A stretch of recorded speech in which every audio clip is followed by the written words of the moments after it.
beterraba sacarina é uma das culturas de maior rendimento na Rússia. O país é líder mundial no plantio dessa produtiva cultura, com um volume anual de mais de 51 milhões de toneladas. Ela é cultivada principalmente na zona central da chamada Terra Negra e na região de Krasnodar. Mas claro, em nosso país também há regiões onde essa cultura é cultivada em escala industrial. E agora eu estou no centro da Rússia. Essa é a região de Lipetsk. A usina de açúcar Eletsky é uma das líderes na produção desse produto. Me prometeram contar tudo sobre o transportador de sacarose que tanto me interessa. São mais de 60 mil hectares. Nesta área, o trigo, a couza, a cevada e a soja convivem com a rainha do campo, a beterraba sacarina. Mais de 750 mil toneladas de beterraba sacarina foram colhidas no ano passado, com uma produção compensada de 36 toneladas por hectare e uma concentração de açúcar muito boa, de 21%. Neste ano, já podemos constatar, pelas condições meteorológicas e pelos esforços feitos, que haverá um rendimento de 40 toneladas. E já devemos ter cruzado a linha de 800 mil toneladas de suprimentos para a usina de açúcar. A tecnologia de cultivo de beterraba sacarina aqui na empresa é diferente da padrão na nossa região. O fato de que não estamos empenhados em arar, mas sim em soltar profundamente o solo. Os resíduos de safras anteriores não são removidos, mas sim misturados uniformemente, preservando os processos biológicos do solo. Simultaneamente com as sementes, a camada de raiz é preenchida com fertilizantes minerais ou orgânicos. A beterraba recebe todos os nutrientes de que necessita, e os produtores da beterraba economizam combustível e lubrificantes. A gente realiza tratamento inseticida contra pragas, portadoras de todos os tipos de doenças, e também fazemos o cruzamento das fileiras de beterraba sacarina. A gente pratica a chamada irrigação seca, que é que dá oxigênio às raízes quando o solo é compactado e as beterrabas começam a respirar, digamos. Para que as beterrabas cresçam saudáveis, os agrônomos escolhem sementes inovadoras impregnadas com uma composição especial. Esse é um tipo de prevenção de doenças. Eles também tentam proteger as plantas adultas, que são pulverizadas com fungicidas, produtos que combatem fungos e bactérias. Com a ajuda da tecnologia e o comprimento de uma asa de 18 metros. Em 1h30, essa borboleta poliniza 85 hectares. E em um dia, até 600 hectares.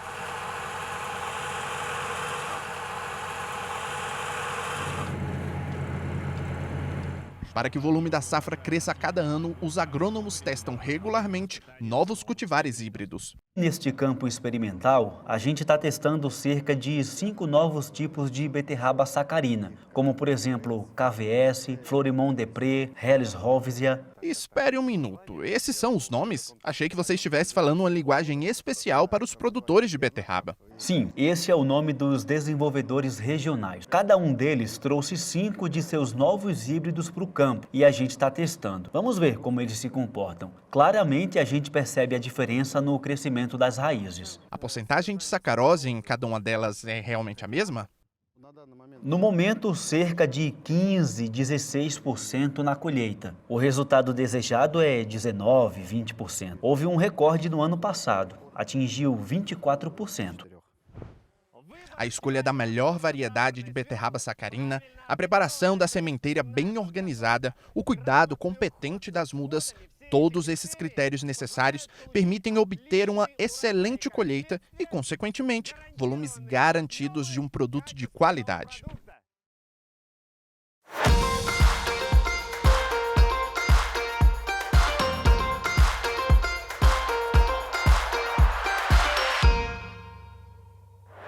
No final de agosto, iniciou a colheita da beterraba sacarina na Rússia. De acordo com o Ministério da Agricultura, até o dia 2 de outubro, 350 mil hectares de áreas semeadas estão sendo cultivadas pelo país.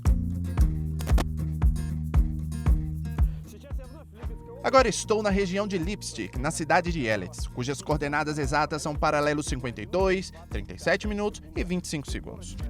A colheita está a todo vapor, o ritmo está aumentando a cada dia. E os agricultores de Lipetsk já colheram o primeiro 1 milhão de toneladas de safra. Nessa fazenda, as safras de açúcar são colhidas de duas maneiras. O primeiro método é mais suave, com uma colheitadeira arrastada. O operador não só controla e carrega a beterraba no corpo da máquina, mas também coordena as ações do motorista. Mova uma fileira para cá. Acabamos de ir ao campo onde estão colhendo com a colheitadeira arrastada. Vamos agora para onde a colheitadeira autopropelida está trabalhando. Já se pode ver até a beterraba. O segundo método de colheita é realizado com a colheitadeira autopropelida, que corta os topos, desenterra a planta e a deixa no campo. Dessa forma, a beterraba pode ser armazenada por até 2 meses. Evgeny Agafonov tem certeza que a semeadura correta é a chave para o sucesso. Não é à toa que o provérbio russo diz: você colhe o que você semeia. Semeamos muito bem, as fileiras estão bem corretas, não tem erro. Entramos e colhemos tudo. A colheita em si dura pouco mais de 2 meses. Colhemos beterraba dia e noite, e o desembarque para a usina de açúcar também ocorre de dia e de noite. O peso médio da raiz é algo entre 500 e 600 gramas. O percentual de açúcar no tubérculo chega a quase 20%. A Rússia cobre quase completamente as necessidades de matérias-primas para a produção de açúcar, com produção de beterraba sacarina. Esta é uma indústria de crescimento muito rápido e com tecnologias avançadas, em especial europeias. O rendimento da beterraba em si e o teor de açúcar, bem como outros parâmetros tecnológicos, aumentaram muito. O sistema automatizado de contabilidade e controle de colheita auxilia em todo o trabalho. Todas as informações sobre o motorista, o carro e a qualidade das matérias-primas vão para um banco de dados. De forma online, rastreamos os equipamentos que trabalham no campo ou que se dediquem ao transporte de grãos ou beterraba.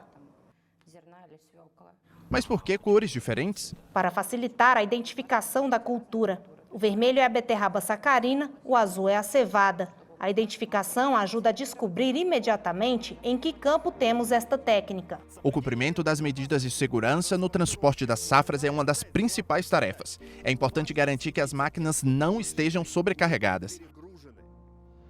E para as beterrabas armazenadas em barracas de campo, você precisa ficar de olho. Existe um material de cobertura que cobrimos todas as beterrabas para que não congelem e nem percam a sua qualidade, para que a gente consiga o açúcar extra classe. Antes da beterraba chegar à fábrica, a qualidade é avaliada no laboratório de matéria-prima. Um lote de 40 quilos é retirado do carro e cada tubérculo é lavado, depois transformado em mingau e examinado cuidadosamente, incluindo até mesmo a verificação do teor de açúcar. Todas as análises são realizadas automaticamente. E agora, a beterraba está pronta para virar açúcar.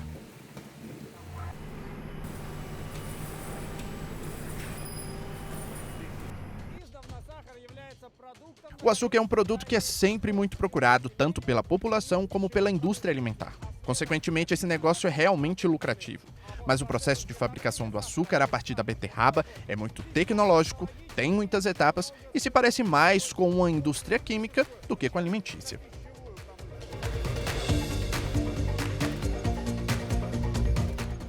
Após testes de laboratório, as beterrabas são transportadas para a fábrica por meio de uma esteira hidráulica. Elas precisam se banhar primeiro.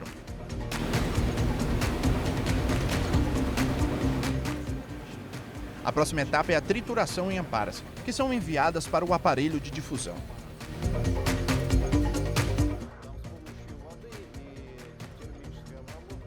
Com a ajuda de água e tratamento térmico, a sacarose é separada da beterraba e ficam os pedaços de açúcar.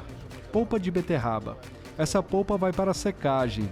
A gente faz granulos com ela, que serve para a ração do gado. E já o caldo obtido com esse teor de açúcar vai para a purificação. O processo de limpeza ocorre com leite de cal. Uma reação química ocorre e aqueles dissolvidos sem açúcar que estão no suco se precipitam. Então, os filtramos e os retiramos.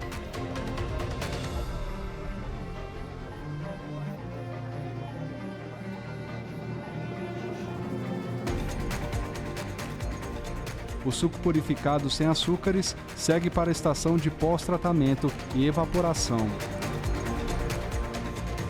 Aqui o suco é fervido até uma certa concentração e se torna um xarope. Quando o líquido intercristalino sai, o açúcar fica branco. Este já é um produto conhecido, mas ainda não secou totalmente e ainda mantém esse líquido um pouco cristalino. Para secar, o açúcar é colocado em uma centrífuga. O açúcar vai para o nosso departamento de embalagem. Temos 3 linhas de envase para um saco de 50 quilos, 2 linhas para Big Bass de 1.000 quilos e uma linha para embarque a granel.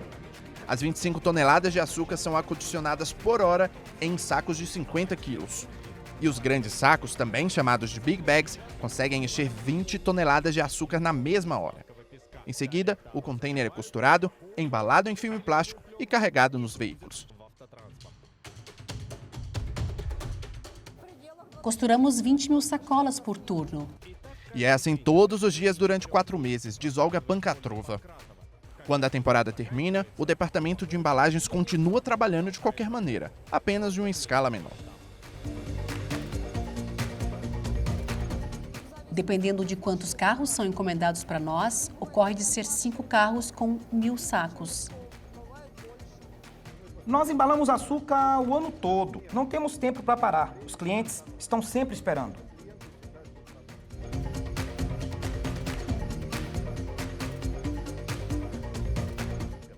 O produto doce finalizado é armazenado em depósitos especiais e já está aguardando aqui.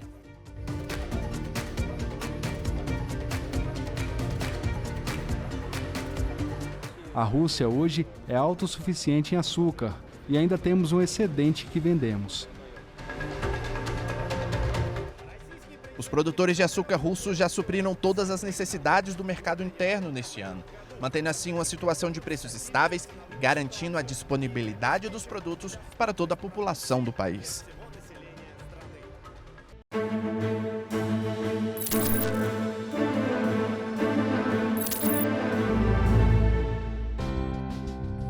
Brasil, maior produtor mundial de cana-de-açúcar.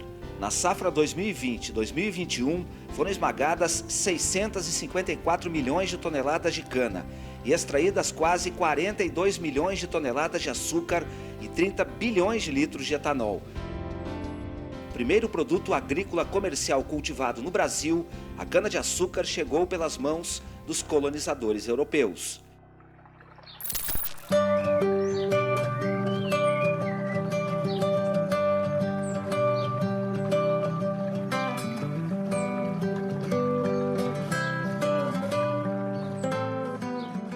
Há registros de que a expedição do Martim Afonso de Souza, que trouxe 400 homens, tinha mudas de cana-de-açúcar, né? Isso não há dúvida. Os portugueses já sabiam produzir açúcar, de experiências muito bem-sucedidas nas ilhas do Atlântico, e deu muito certo, a cana se adaptou muito bem aqui.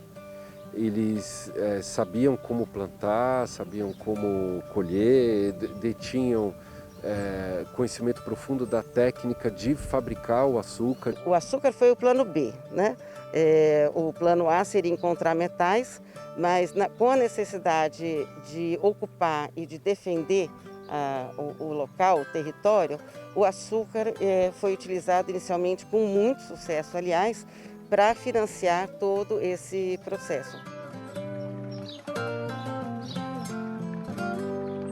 Nós estamos no paralelo 23, onde hoje fica a cidade de Santos. Mas em 1532 foi fundada aqui a primeira cidade organizada do país. Ela se chamava Vila de São Vicente. E o que a gente está vendo aqui também é as ruínas do primeiro engenho de açúcar construído no Brasil com vistas à exportação. Ele foi construído em 1534, portanto só 2 anos após a fundação da vila. Agora, como tudo naquela época, as unidades produtivas também precisavam de defesa. Por isso, também era uma fortaleza. Isso a gente pode observar aqui, ó. Isso é uma seteira, por onde os vigias observam o inimigo que se aproxima. Naquela época, eram indígenas, corsários, piratas ou outras pessoas que se aventuravam por essas terras. Quase 500 anos depois, a fortaleza virou um parque bioenergético que faz a conversão da cana em açúcar e produz também etanol de primeira e segunda gerações. E ainda tem geração de energia elétrica numa economia circular de baixa emissão de carbono. Tudo graças à tecnologia. As lavouras se estenderam para as terras planas do interior. Na região de Piracicaba, a 150 quilômetros de Santos, os extensos canaviais formam um dos mais importantes polos produtores de açúcar e etanol do Brasil. Os compromissos ambientais eliminaram antigas práticas como a queimada da palha da cana, e a colheita manual da lavoura foi substituída por máquinas com alta tecnologia, mais seguras e eficientes. O insumo recém-colhido cai num veículo próprio, mais eficiente, que substituiu antigos tratores como esse, com imensas gaiolas acopladas. A colhedora segue as linhas da colheita pré-definidas na tela sem amassar a cana. Isso evita a queda da produtividade nos ciclos seguintes. Aqui nessa unidade, o canavial ocupa 1.400.000 hectares. E o preparo da terra, o plantio da cana, a logística da colheita e o transporte, tudo isso é controlado em detalhes. Essa eficiência é o que vai fazer diferença inclusive lá na linearidade da indústria, né? Então, eu não posso ter caminhão parando no meio do caminho, senão eu acabo tendo que parar a usina e isso traz muita ineficiência, né? E também impacta na qualidade do produto que é oferecido, no caso específico do açúcar. Sim, total. Aí tem degradação de açúcar, se eu estou com a usina parada e a cana fica do lado de fora, eu tenho degradação da cana. E nem precisa estar no campo para saber o que acontece nas lavouras das unidades da empresa. É só entrar nessa sala e observar os monitores espalhados por todo o canto. Eles informam o passo a passo do que ocorre lá nas lavouras. Durante a colheita, o pátio da usina é um vai e vem de caminhões carregados com cana recém-colhida. O que veio da lavoura segue por esteira para a moagem. Quando o suco é extraído, o que vira açúcar, o etanol, já foi definido faz tempo.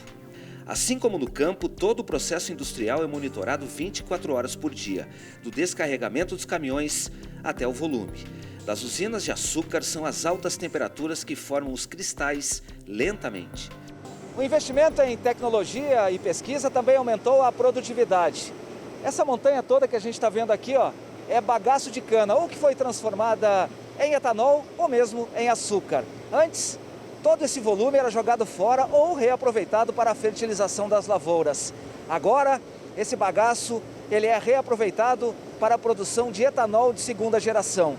O bagaço cai aqui e é levado por esteiras até aquela unidade ali, que vai produzir pelo menos mais 30% de etanol a partir desse bagaço de cana. Essa aqui é a principal usina de produção de etanol de segunda geração em larga escala, em funcionamento no mundo.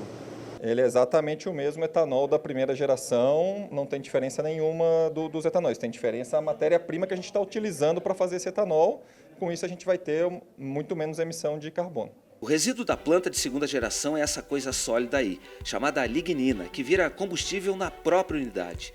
Toda a planta industrial é autossuficiente na geração e consumo de energia. Nesse prédio mais alto, bem no centro, ficam os biogeradores movidos a biogás produzido com o bagaço da cana. Apenas 40% da energia gerada é consumida aqui. Os outros 60% são vendidos no mercado de energia. Que a gente ainda não sabe quais são as novas energias que a gente vai produzir no futuro, o PID que vai dizer pra gente, né?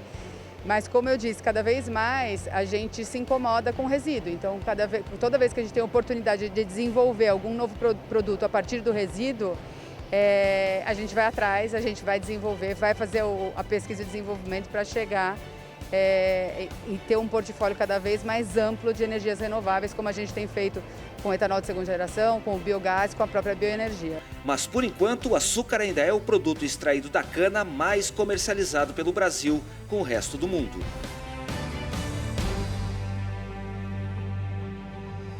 O Brasil é responsável por 23% das exportações mundiais de açúcar. E 77% de tudo que é embarcado sai aqui pelo Porto de Santos. No ano passado, foram exportados mais de 30 milhões de toneladas de açúcar. E no primeiro semestre de 2021, já foram exportadas 12 milhões e meio de toneladas de açúcar. O maior investimento aqui é em tecnologia para aumentar a velocidade dos embarques. Em 1989, por exemplo, aqui mesmo onde nós estamos, um navio ficava atracado em média uma semana. Hoje, a média é de 2 dias, exatamente pela velocidade dos embarques, que são feitos a granel e não mais ensacado como era antes. Esse navio que a gente está vendo aqui atrás, o Manta Hatich, ele já está carregado com 32 mil toneladas de açúcar e vai para a Espanha. Daqui a pouquinho ele vai partir e não ficou aqui atracado nem 1 dia e meio. Para acompanhar o ritmo de produção no campo, o terminal da Copersucar, a maior cooperativa de comercialização de açúcar do Brasil, apostou na melhora da logística de transporte, armazenamento e embarque. Evidentemente, todo um processo logístico do campo até aqui, passando pelo transporte, pelo sistema de recebimento da carga, transporte por correias até os shiploaders, tudo isso respondendo a padrões de qualidade e produtividade mundial. Era importante que o Brasil estivesse alinhado, adequado com aquilo que acontece no mundo todo, no ponto de vista de embarques de operações portuárias. Se nós nos ajustamos bem com a produção no campo, ela precisa ter a mesma qualidade e a mesma eficiência no porto. Nós não podemos dizer agora que os portos brasileiros são obsoletos. Eles têm dado a resposta à altura às necessidades de exportação. Todo o processo é automatizado e monitorado 24 horas. Na sala de controle, 2 funcionários operam os descarregamentos e embarques conduzidos por esteiras até os navios. Vagões e caminhões descarregam o produto nas moengas conforme o cronograma atualizado permanentemente. Os 3 armazéns do terminal podem abrigar até 300 mil toneladas de açúcar ao mesmo tempo e pode ser até pouco. Nós fizemos aqui no último dia 21 de agosto o maior embarque de açúcar da história do Brasil em um único navio, quase 109 mil toneladas de açúcar nós embarcamos. Basicamente a gente tirou toda a carga de um armazém e colocamos num navio em 4 dias de operação. Agora chama a atenção quando a gente está dentro de um armazém como esse aqui, o volume de açúcar, né? Quer dizer, esse armazém ele não está nem a metade ocupado e quando a gente olha assim, chega a impressionar de fato a grandiosidade dessa produção de açúcar que tem. Mas quando o açúcar chega aqui, ele já passou por um processo de seleção, quer dizer, a garantia da qualidade dele já é certa neste momento, né? Positivo, é isso mesmo. Todo caminhão que vai descarregar aqui no porto, ele passa por um processo criterioso de qualidade. Agora, você inclusive me permitiu, Fabiano, eu pegar um pouquinho dele aqui e experimentar bem pouquinho. Eu vou fazer isso e vou colocar na boca para passar para vocês que estão conosco aqui a experiência de fato. O que é experimentar um açúcar em bruto? Posso experimentar esse pouquinho? Opa, esse pouquinho sim. Vou botar na boca. Bem cristalizado, né? E ele traz realmente um gosto mais forte da cana antes de passar por um processo de refinamento. É isso mesmo, né? Ele veio direto da usina, né? Uma produção de fato com excelência que só o Brasil sabe fazer. Isso aqui é um paraíso para quem gosta de doce, viu? E lá se vai mais um navio com açúcar brasileiro. Só que a cana também é sinônimo de identidade nacional quando o assunto é bebida alcoólica típica. A cachaça é feita da destilação da cana. Pode ser branca, pura como se fala, ou amarelada, devido ao envelhecimento em barris. O campus da Universidade de São Paulo, em Piracicaba, desenvolve pesquisa com a bebida desde 1930. O professor André estuda a influência dos 3 tipos de alambiques e das várias madeiras na percepção sensorial da bebida. Para ele, a produção da cachaça seguiu modelos quase artesanais, mas isso mudou nos últimos anos. Tinha muito empirismo, ainda tem um pouco de empirismo na produção, e a gente tenta trazer toda a parte do conhecimento teórico na aplicação prática, para que a qualidade da cachaça evolua, e a gente vê que nos últimos 10 anos isso tem sido significativo, a evolução da cachaça no Brasil, com grandes cachaças produzidas, que não devem nada aos bons destilados do mundo, aos bons uísques, aos bons conhaques. A gente tem uma cachaça que é a bebida típica do Brasil, a identidade do Brasil. A importância cultural e econômica da cana-de-açúcar no Brasil levanta a pergunta inevitável: quais os desafios futuros da produção? Para esse especialista, é ambiental. A gente tem que imaginar que as mudanças climáticas não são uma coisa trivial, é uma coisa que veio para ficar. Então, lidar com distúrbios climáticos nos próximos ciclos produtivos vai ser